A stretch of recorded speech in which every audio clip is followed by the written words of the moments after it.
नमस्कार.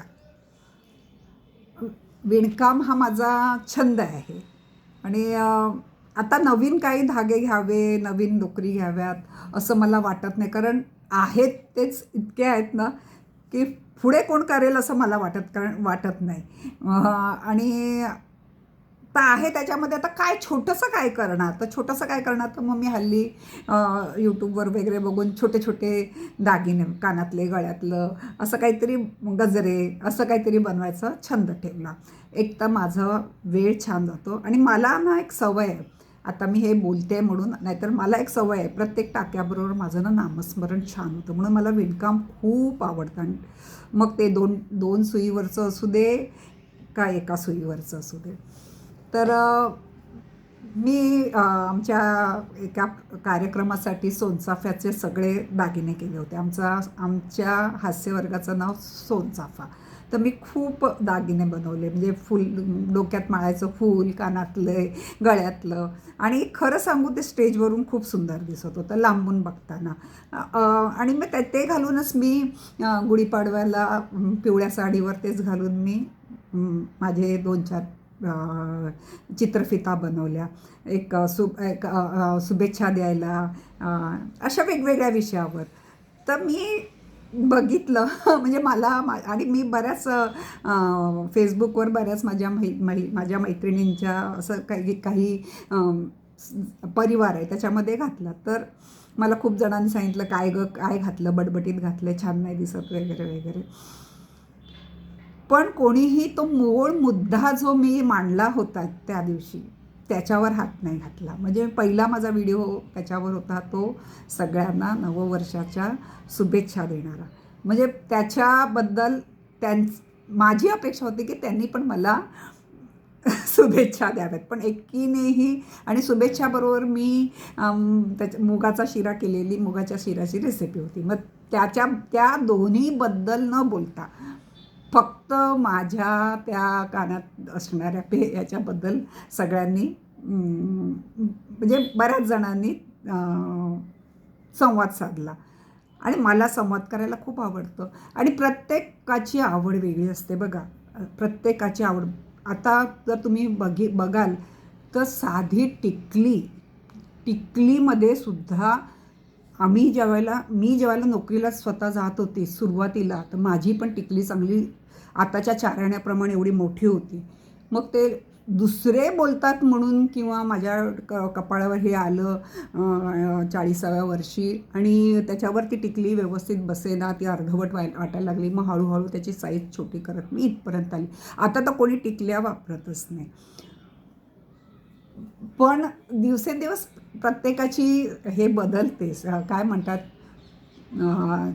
टेस्ट म्हणा, फॅशन म्हणा, बदलते, आवड बदलते. आता माझा फक्त वेळ जावा ह्या वयात मला जे छान जमतंय ते करण्यासाठी मी प्रयत्न करते. आणि मी आनंदी राहायचा प्रयत्न करते. मला त्यांनी ज्या हक्काने सांगितलं की तुझे दागिने बटबटीत दिसतात किंवा ते चांगले शोभत नाहीत, मला त्यांचा संवादाचं मला खूप कौतुक आहे. पण मला एकीने सुद्धा मी जो मूळ मुद्दा, नववर्षाच्या हार्दिक शुभेच्छा आणि जो मुगाचा शिरा केला होता, त्याच्याबद्दल मात्र एकीने नाही म्हटलं. म्हणजे ह्याच्यावरून माझ्या एक लक्षात आलं, तुमचा वेशभूषा, तुमचं प्रेझेंटेशन, ह्याच्याकडे सगळ्यांचं जास्त लक्ष असतं का? मूळ मुद्द्याकडे नसतं का? मला माहीत नाही. कारण मी स्वतः भाऊ तोरसेकर आणि अशा खूप जणांना ऐकते. मी भाऊ तोरसेकरांनी कुठले कपडे घातले, कसे बसलेत, ह्यापेक्षा त्यांनी, कारण माझं बघण्याकडे लक्ष नसतं, ते एकीकडे मी सगळं लावते आणि माझ्या कामाला लागते आणि ऐकते. त्यामुळे माझं त्यांच्या दिसण्याकडे लक्ष नसतं. मला त्यांनी पुरवलेल्या माहितीतून मला काही ज्ञान घ्यायचं आहे ह्याच्याकडे माझं लक्ष असतं. आता बाकीच्यांचं लक्ष माझ्या त्या कानातल्याकडे वगैरे होतं. म्हणजे मी केलेल्या कलेकडे त्यांनी पाहिलं, ह्याचं मला खूप कौतुक वाटतं. आणि त्याच्याबरोबर मी आता ठरवलं की आता शक्यतो नाजूक गळ्यातलं वगैरे, कानातलं वगैरे बनवायचं.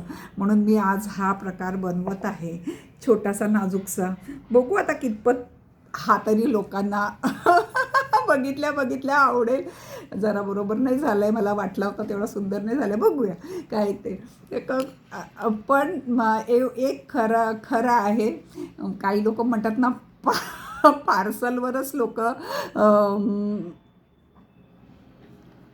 फिदा होतात. आतमधले कंटेंट्स काय आहे हे बघायची कोणाला वेळ नसतो. हा काळ आता आलेला आहे. आणि तोही कुठल्या काळामध्ये, जेव्हा माय बॉडी माय चॉईस असं म्हणत उघड्या नागड्या फाटक्या कपड्या घालून फिरणारे ना मॉडर्न म्हटलं जातं. खरंच ते मॉडर्न आहे का हो? हां माझ्या वेळीचं चुकत असेल की बटबटीत दागिने घालू नयेत. पण आता माझे लाकडं पोचली आहेत. पण ज्यांचं आयुष्य घडायचं आहे, ज्यांचं सगळं घडायचं आहे, ती लोक जर असं वागतात आणि त्याचा दुरुपयोग बऱ्याच ठिकाणी, कारण ते हल्ली बघा जे काय करतात ते जो तो सामाजिक माध्यमावर घालतो.